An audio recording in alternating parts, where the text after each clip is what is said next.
Topic of discussion is polarization by reflection. But before going towards the polarization by reflection, let's see what is polarization. So polarization is the phenomena of electromagnetic waves. ये sound waves में polarisation का phenomena नहीं होता. Light is the electromagnetic wave.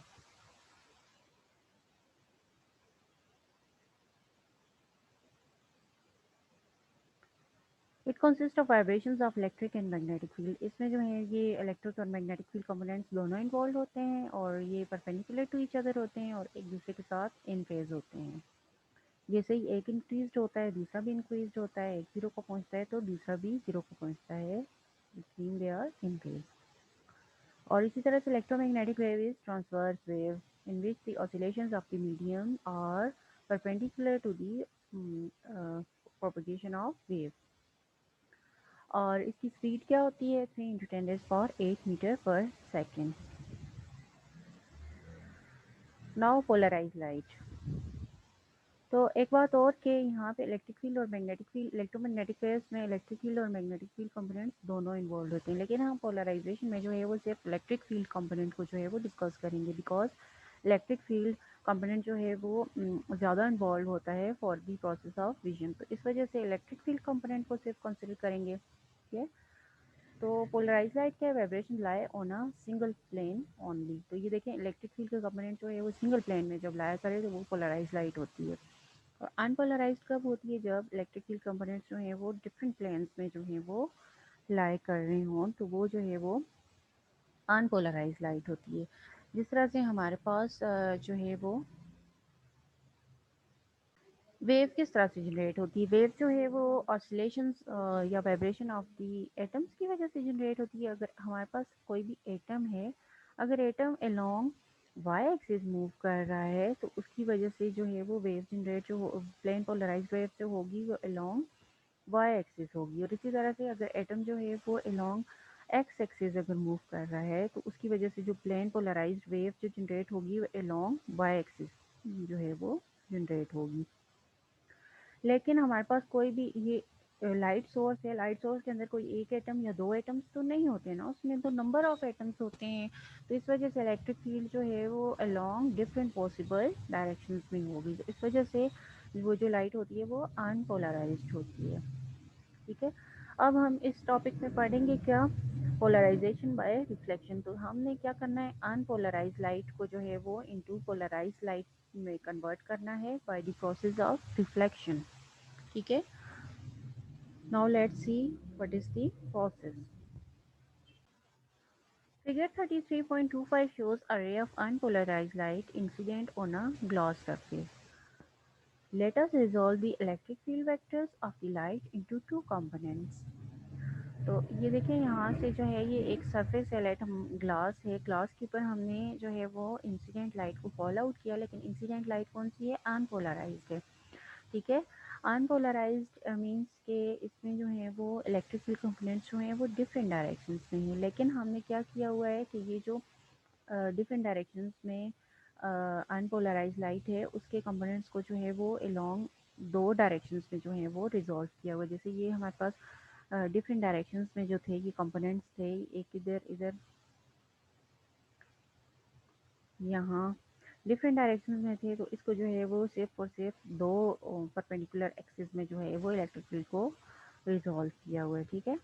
तो एक वाला जो component है यहाँ पे, ये जो एक है जो कि डॉट वाला है और दूसरा जो है वो एरो वाला है. लेट ये वाला कंपोनेंट जो है ये डॉट वाला है और दूसरा वाला जो है वो एरो वाला है. तो डॉट वाला कंपोनेंट कौन सा है, that is component perpendicular to the page. तो ये डॉट वाला कंपोनेंट जो है वो इंसिडेंट रे और पेज के जो है वो परपेंडिकुलर है. और जबकि ये वाला जो कंपोनेंट है, एरो वाला कौन सा कंपोनेंट है, that is parallel to the page और parallel to the incident ray है. ठीक है. अब क्या होगा कि अनपोलराइज लाइट है, इसको जब फॉल किया इस सरफेस के ऊपर, ग्लास के ऊपर, तो इसमें से क्या होगा, कुछ लाइट जो है वो रिफ्रैक्ट हो जाएगी थ्रू दिस ग्लास और कुछ जो है वो रिफ्लेक्ट हो जाएगी थ्रू दी सेम मीडियम. तो अब ये जो रिफ्लेक्टेड रे, फर्स्ट ये होगा कि ये जो रिफ्लेक्टेड रे है इसमें ये जो है ये पार्शली पोलराइज्ड होगी। रिफ्लेक्टेड रे जो है वो पार्शली पोलराइज्ड होगी। क्या मतलब पार्शली पोलराइज्ड? पार्शली पोलराइज्ड का ये मतलब है कि हमारे पास इसमें एरो वाले कंपोनेंट्स भी इन्वॉल्व होंगे, एरो वाले कंपोनेंट्स भी इन्वॉल्व हैं, और दूसरे वाले डॉट वाले कंपोनेंट्स भी इन्वॉल्व हैं, लेकिन ये वाले जो हैं ये अनइक्वल मैग्नीट्यूड में जो हैं वो इन्वॉल्व हैं, अनइक्वल मैग्नीट्यूड में है। ठीक है, मतलब कि अगर ये वाला जो है ये एक वाला कंपोनेंट जो है ये बड़ा होगा और दूसरा जो है वो स्मॉल होगा। लेकिन एक ऐसे पॉइंट आएगा कि इंसिडेंट एंगल जो है वो थीटा बी जब होगा, तो उस केस में क्या होगा कि ये जो रिफ्लेक्टेड रे है, रिफ्लेक्टेड रे जो है वो फुली पोलराइज्ड हो जाएगी। तो उस एंगल को क्या कहेंगे? Brewster angle. और ये जो है ये पोलराइजेशन बाय रिफ्लेक्शन है। तो ये यहाँ पर भी लिखा हुआ है, perpendicular components are perpendicular to the plane of incident. ठीक है, ये जो फिगर में मैंने आपको ऑलरेडी बता दिया। Parallel components are parallel to the plane of incident because the light is unpolarized, these two components are of equal in magnitude. ये वाले जो कंपोनेंट्स हैं ना, ये इंसिडेंट रे की बात हो रही है कि अनपोलराइज लाइट है, तो ये दोनों कंपोनेंट्स जो हैं वो इक्वल इन मैग्नीट्यूड होंगे। फिर नेक्स्ट क्या है? In general, the reflected ray also have both the components but unequal in magnitude. तो अब ये जो लाइट यहाँ से सरफेस के बाद रिफ्लेक्ट होगी, तो ये जो है ये पार्शली पोलराइज्ड होगी। ठीक है, इसमें अनइक्वल जो है वो दोनों कंपोनेंट्स जो हैं वो इन्वॉल्व होंगे। This means that the reflected light is partially polarize. लेकिन एक ऐसा पॉइंट होगा जो ये जो है ये फुली पोलराइज्ड हो जाएगी और eight the angle Brewster. Fields are oscillating along one direction have greater magnitude than those oscillating along other direction. तो ये पार्शली पोलराइज के बारे में लिखा हुआ है कि एक फील्ड जो है वो ग्रेटर होगी as compare to the other. However when the light is incident at particular incident angle called the Brewster angle theta B, the reflected light has only perpendicular components. तो ब्रूस्टर एंगल पे क्या हो जाएगा कि ये जो है ये सारे के सारे एरो वाले कंपोनेंट्स जो हैं वो यहाँ पे एब्जॉर्ब हो गए और सिर्फ डॉट वाले कंपोनेंट्स जो हैं वो रिफ्लेक्ट हो जाएंगे और लाइट जो है वो फुली पोलराइज्ड हो जाएगी as shown in the figure. The parallel components of the incident light do not disappear but refract into the glass. अच्छा, ये जो पैरेलल कंपोनेंट्स हैं जो कि एरो वाले कंपोनेंट्स हैं वो डिसअपियर नहीं हुए, वो यहाँ पे जो है वो रिफ्रैक्ट हो गए हैं। तो अब ये जो था ये पोलराइजेशन बाय रिफ्लेक्शन था। तो पोलराइजेशन बाय रिफ्लेक्शन क्या है कि जब कभी भी अनपोलराइज लाइट को फॉल करते हैं थ्रू सम मीडियम, तो रिफ्लेक्टेड रे जो है वो पार्शली पोलराइज्ड होती है। लेकिन हम इंसिडेंट एंगल को इस तरह से एडजस्ट करें कि वो थीटा बी पर आ जाए, ब्रूस्टर एंगल पे आ जाए, तो उस केस में क्या होगा कि हमारे पास जो रिफ्लेक्टेड रे है वो फुली पोलराइज्ड हो जाएगी और इसी को कहते हैं पोलराइजेशन बाय रिफ्लेक्शन। और ये जो है वो ये फुली पोलराइजेशन कब होगी? जब ये वाला जो है ये रिफ्लेक्टेड एंगल हमारे पास थीटा बी है वो plus theta R angle of refraction, ये दोनों जो हैं ये 90 पे आ जाएं। यहाँ पे ये छोटा सा ये स्क्वायर सा दिखाया हुआ भी है, ये दोनों के दरम्यान में एंगल जो है वो 90 है। Now let's see what is Brewster law. तो ब्रूस्टर लॉ क्या है? For the light incident at Brewster angle theta B we can find experimentally that reflected and refracted rays are perpendicular to each other. तो मैंने already आपको बताया है कि ये जब पोलराइज जो रिफ्लेक्टेड लाइट है वो फुली पोलराइज्ड होगी, तो उस केस में क्या होगा कि हमारे पास एंगल ऑफ रिफ्लेक्शन और एंगल ऑफ रिफ्रैक्शन जो है वो थीटा बी और थीटा आर एक दूसरे के परपेंडिकुलर होंगे at the angle of 90 because reflected rays are reflected at angle theta B. तो अब ये देखें तो ये हमारे पास ये लिखा हुआ है theta B plus theta R is equals to 90। ठीक है, अब यहाँ पे जो है वो स्नेल्स लॉ को अप्लाई करते हैं। तो स्नेल्स लॉ हमारे पास क्या होता है? n1 sine theta one is equals to n2 sine theta to.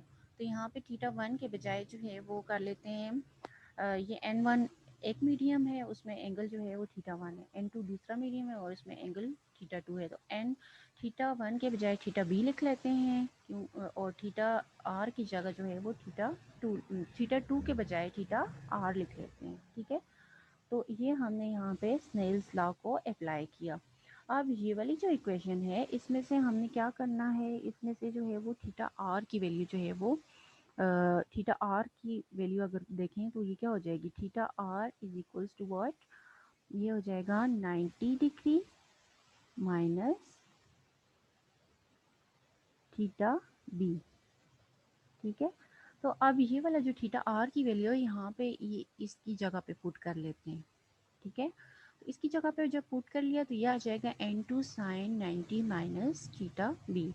अब हमें पता है थ्रू मैथमेटिक्स हमारे पास sine of 90 degree minus some angle is equals to cos theta B, cos theta की इक्वलेंट होता है। तो ये साइन ऑफ 90 माइनस थीटा जो है ये अब इक्वलेंट हो जाएगा कॉस थीटा बी के। ठीक है, अब हमारे पास क्या सिचुएशन आ गई है, हमारे पास सिचुएशन आई है n1 sine theta B is equals to n2 cos theta B. तो अब अगर यहाँ पे मैं ऐसा करूँ कि ये वाला जो n1 है इसको इस साइड पे ले जाऊँ और साइन थीटा बी के ये वाला कॉस थीटा जो है इसको यहाँ पे डिवाइड कर लूँ, तो क्या आ जाएगा, sine theta B divided by cos theta B is equals to n2 by n1। तो अब ये वाला जो sine theta B by cos theta B है ये आ जाएगा हमारे पास tan theta B is equals to n2 by n1। अब हमने क्या करना है, ये थीटा बी की वैल्यू फाइंड आउट करनी है। तो थीटा बी की अगर वैल्यू फाइंड आउट करनी है तो ये आ जाएगा theta B is equals to tan inverse of n2 by n1। तो ये जो है ये फाइनली हमारे पास एक एक्सप्रेशन आ जाएगा। अब if the incident and reflected rays travel in air we can approximately n1 is an unity. अगर n1 को यूनिटी पुट कर लें तो ये हमारे पास ये वाली जो इक्वेशन है 33.49 ये क्या बन जाएगी, theta B is equals to sine 1 into N, और ये हमारे पास जो है वो ब्रूस्टर लॉ है। Like theta B it is named sir David Brewster who found experimentally in 1812। तो इसको फर्स्ट टाइम जो है ब्रूस्टर एंगल को फर्स्ट टाइम जो है वो प्रेजेंट किया था, डिस्कवर किया था डेविड ब्रूस्टर ने।